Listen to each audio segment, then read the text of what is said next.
You're driving home when the sky suddenly blooms white. Brighter than the sun, hotter than anything you've ever seen.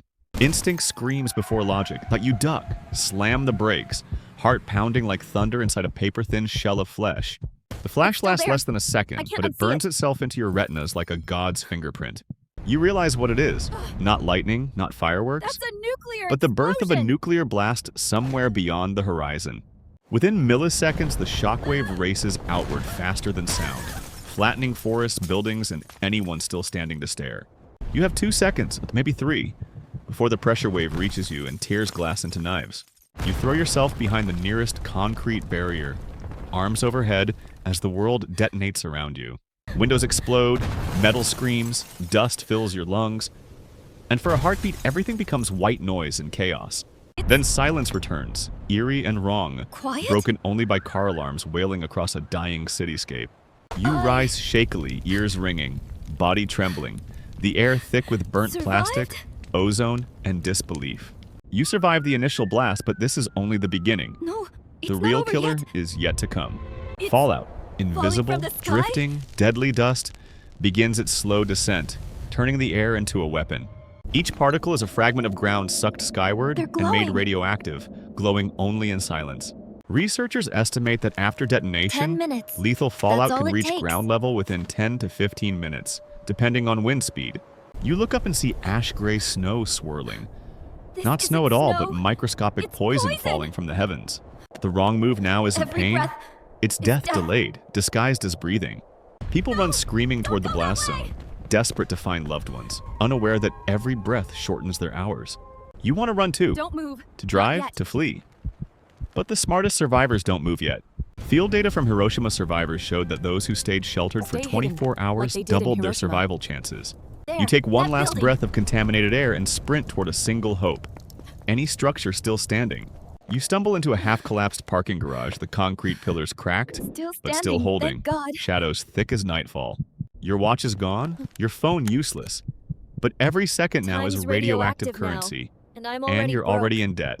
It's on Fallout descends everything. like fine dust, invisible yet everywhere, clinging to skin, clothes, and hair with silent precision. You remember one rule from old survival Shield. manuals. Distance. Shield, distance, time. Time. The 3 pillars against radiation death. Shield means mass, concrete, saves. earth, and lead block gamma rays. Glass Wood, kills. glass, and car doors do almost nothing. Deeper. Distance means Every space. meter counts. Every meter between you and fallout cuts your exposure dramatically, especially underground. Time means patience. Radiation drops rapidly. After 7 Time hours, heals. exposure falls to 1/10 its initial radiation. strength. You find a stairwell leading deeper, Rust and down oil. to a basement level least where it the means air I'm deeper. tastes like rust and oil. The darkness Silence. comforts you. Finally. Thick walls, no windows, just concrete and silence punctured by your unsteady breathing. You check your bag, half a bottle of all I water, have. 1 protein bar, and a lighter. Nowhere near enough. Your hands tremble as you realize panic. dehydration will kill Panic kills faster than faster. radiation if you panic and waste energy. Long-term studies from Chernobyl zones show that psychological shock often cripples survivors before radiation sickness begins. You tear off your jacket, shake it violently, dust scattering like Cesium. smoke. Strontium. Every speck could carry Every bit cesium or counts. strontium. Even a Next, you drop strip out her helps. Can't clothes, let it in. seal them in a plastic bag, and scrub your skin with what little water remains. This simple act, 90% decontamination, safer. can remove up to 90% of radioactive particles before they enter your bloodstream. You sit 1, back, 2, dizzy 3. but cleaner, How long has it been? counting heartbeats in the dark, trying to remember how many hours have passed. The air feels thicker Not now, yet. heavy with dust and tension, yet you dare not it's leave. still out there. Not yet. Outside, fallout blankets the city like gray snow, drifting through ruins, coating cars, pets, playgrounds. Everything human once touched. In the distance, fires burn that a unchecked, dog? and somewhere a dog barks once, then stops. Silence swallows it whole. You realize survival isn't just hiding. It's outlasting chaos, mastering patience when the world outside has already ended. Above you, Shouldn't be out survivors there. wander the streets, drawn by sirens, smoke, and an impossible desire to see what happened. They think distance will save them, that driving away means outrunning radiation. But can't fallout travels outrun the faster wind. than wheels. It's Within spreading. hours, strong Miles winds can and carry miles. radioactive dust over 50 miles, contaminating entire regions undetectably. Those who flee They too think they're soon breathe it, escaping, eat it, drink But it's it, already inside them. poisoning themselves before realizing they're already doomed. You remember the voice Shelter of an in emergency place. Do not go broadcast before outside. static swallowed it? Shelter in place. do not go outside. Still, panic is louder than reason. People crave connection, even when contact becomes lethal. A man runs back to his apartment searching for his daughter. He's found 3 hours later, unconscious in the street. Radiation exposure above 600 rads can cause vomiting, fever, and organ failure within a single day. Irreversible. Another mistake, opening windows or doors to let in air, unknowingly letting radioactive dust settle onto food and skin. According to FEMA data, contamination from open airflow can raise indoor exposure by 5 to 10 times instantly. You recall that fear of suffocation kills more than actual lack of oxygen in sealed rooms after nuclear events. Then there are the hopeful, those who light candles or fires thinking warmth equals safety. They forget that every spark consumes oxygen and releases carbon monoxide into enclosed spaces, already starved for ventilation. A mother and her child huddled in a bathroom with a single candle never wake after the second night. Others drink rainwater collected in buckets, not knowing it's a chemical soup of iodine, cesium, and plutonium dust.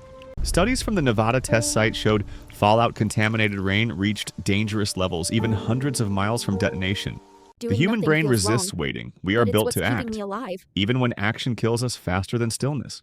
You feel the same urge, to escape, to find light, to know if anyone else survived. But hesitation saves you. Every second you resist that impulse is a victory measured in heartbeats, not miles. The wrong choices are everywhere. Survival now depends on discipline, not courage. Stillness, not speed. You take a deep breath, force your thoughts to slow and recall the survival mantra. Shield. Distance. Time. Your shelter is good but not perfect. You need to reinforce it, layer by layer, like armor against the invisible. You drag heavy debris, bricks, sandbags, even car doors, stacking them between you and the outer wall. Radiation doesn't burn through instantly. It weakens as it meets mass. Each inch of density buys you precious minutes. Researchers at Oak Ridge found that 12 inches of concrete can block 90% of gamma radiation exposure. Next comes distance. You move deeper, away from walls, crouching near the central column, where exposure drops dramatically. The deeper you stay, the more protection you gain. Even a few feet can mean life or death. Then comes time. Your enemy, but also your ally. The longer you wait, the weaker the fallout becomes. After 7 hours, radiation intensity drops to 1/10. After 48 hours, to 100th its initial level. That's why survivors of Hiroshima who sheltered for 2 full days often walked out unharmed compared to those who fled early. You ration your supplies carefully and a sip of water every few hours, conserving moisture through slow, steady breathing. Hunger gnaws at you, but starvation takes weeks. Radiation poisoning takes hours. You know which fight to pick. You listen. Faint thuds, distant sirens, maybe rescue vehicles. But the risk outside still outweighs the promise of help. You occupy your mind, counting seconds, reciting names, sketching imaginary escape routes in the dust with your finger. Mental endurance keeps panic away. Studies from submarine crews show controlled thought reduces oxygen use and preserves calm. You check your pulse, steady enough, and mark a line on the wall for every hour you survive. When thirst burns too sharply, you use a piece of plastic to catch condensation dripping from cold concrete. It's not much, but every drop feels like defiance. A small rebellion against extinction itself. You remember, survival isn't luck. It's knowledge. It's preparation meeting knowledge under pressure. And knowledge right now is your only weapon. Invisible, quiet, but stronger than fear or fallout. After 2 days, silence turns heavy.